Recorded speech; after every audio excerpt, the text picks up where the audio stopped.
Hello and welcome to What I've Learned.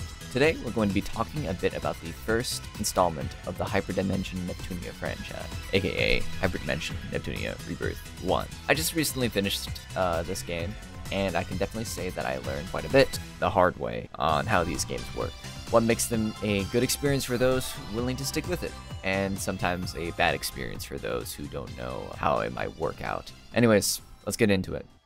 Part 1. What I learned about gameplay. Now for this, I gotta tell a little bit of a story, however embarrassing it may be. When I first picked up Rebirth 1 and started playing it, I ended up skipping a lot of the game's tooltips and stuff like that, right? Like when they pop up with the how to use item and how to use skill and how to use this, and that, right? I usually skip past it because like I have the gamer brain of, oh yeah, I know how to do that. It's just a JRPG. How harmless can it be? And I just wanted to play the game, which led me to not being able to move past Chapter 3 for over 8 hours. I was confused as to why it was taking it so long to level up, and why all the enemies were so hard, and why I couldn't use items.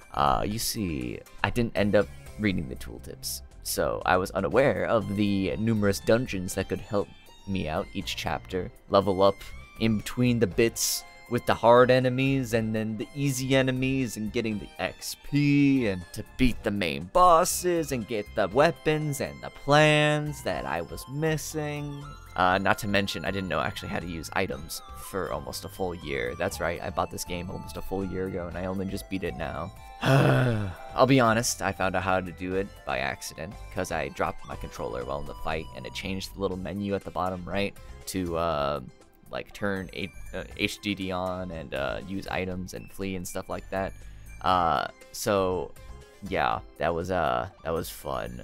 What I learned from this, and what I do hope that imparting this knowledge onto you will help with in some way, what I learned from the gameplay was to read the fine print and not look past the tooltips, because they're useful. At least in this game, they're actually useful. So I learned to remember the classic gamer tips of, if you're in a level 100 area, go back.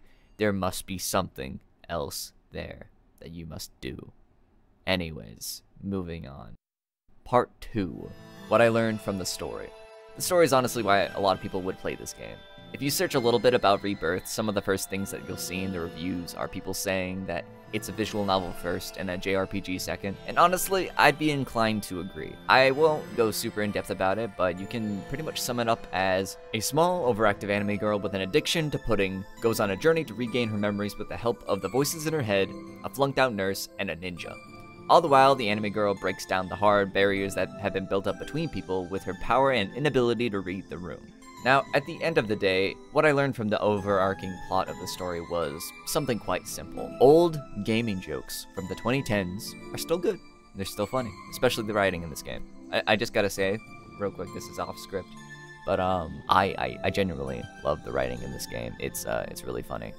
And if you don't like the English translation of the game, then you can find the original translation or a less gamified version of it on Steam. Anyways, what I learned as a person while playing this game. I'm gonna be honest, I really enjoyed this game. Sure, it grinded my gears and made me wish I was dead at several points throughout, but on the whole, I'd say that the experience was in the positive. The story, albeit cheesy at times, was a good classic anime game. Honestly, that's really hard to find nowadays, at least this type of, like, feel-good show. It's much like a easy piece of food to digest, something that doesn't give you a stomachache, but leaves you satisfied with the meal. And what I learned from this year-long cautionary tale to assume you don't know everything is that sometimes the easiest answers may be right in front of us, but if we don't put our pride to the side for a second, we won't have the perspective to actually see the answer. And that's what I learned from Hyperdimension Neptunia Rebirth 1. Thank you very much for watching, and I'll see you next time.